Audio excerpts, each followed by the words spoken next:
Bonjour, bonjour, chers abonnés sur ma nouvelle chaîne, chers passionnés, amis des oiseaux, des canaris, des chardonnerets. Nous voici sur une nouvelle vidéo. C'est un petit retour sur le retour d'expérience des petites cages espagnoles nouvelle génération. Donc rappelez-vous, dans l'une des vidéos précédentes, je vous ai présenté ces petites cages de nouvelle génération avec des godets accessibles de l'extérieur.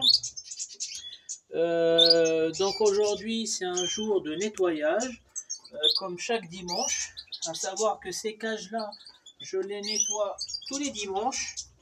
Donc je vais tirer le tiroir. Voilà, donc certains m'ont demandé ce que je mettais au fond de ma cage, hein. C'est tout simplement des copeaux de hêtre. Ça parfume un peu la salle et ça absorbe les mauvaises odeurs. Donc la grille de fond, je la nettoie toutes les semaines. Voilà.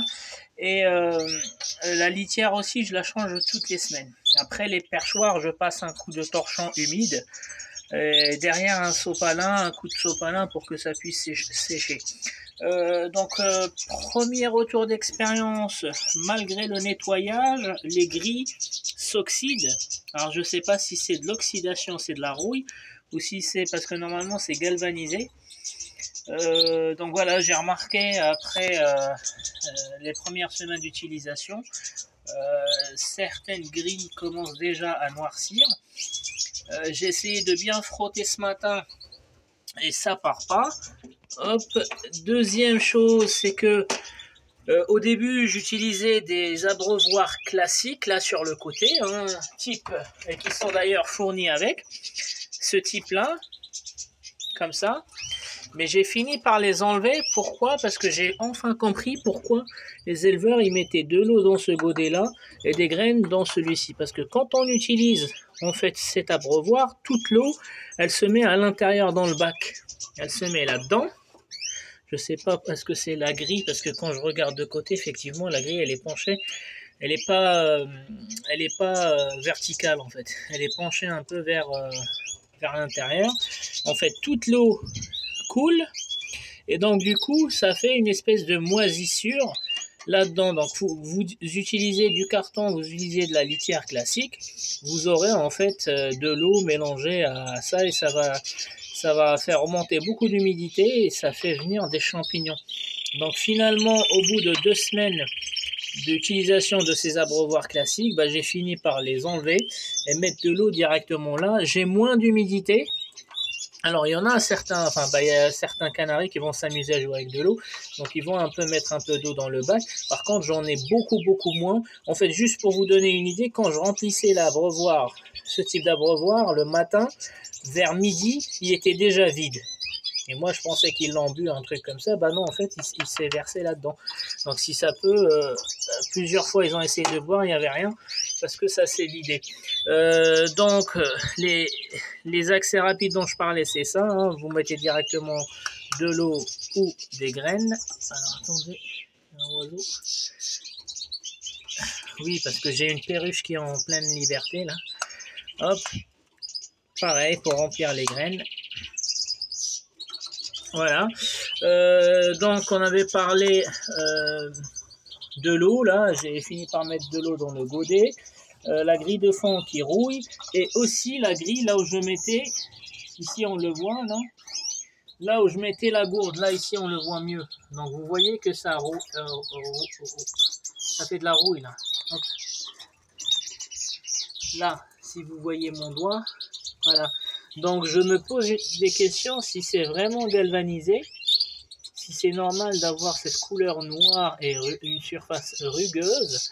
En plus, j'ai essayé de frotter ce matin pour la faire partir et ça part pas, quoi. Donc je sais pas, je vais regarder sur internet si c'est ce qui est galvanisé, sa couleur change ou pas.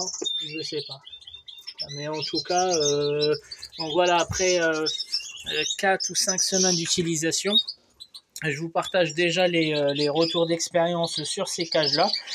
Donc ça fait toujours l'affaire, hein. Moi je les ai choisies parce que comme elles avaient des petites tailles, elles sont assez larges, elles sont pas trop longues, elles sont courtes, elles sont pas trop hautes non plus.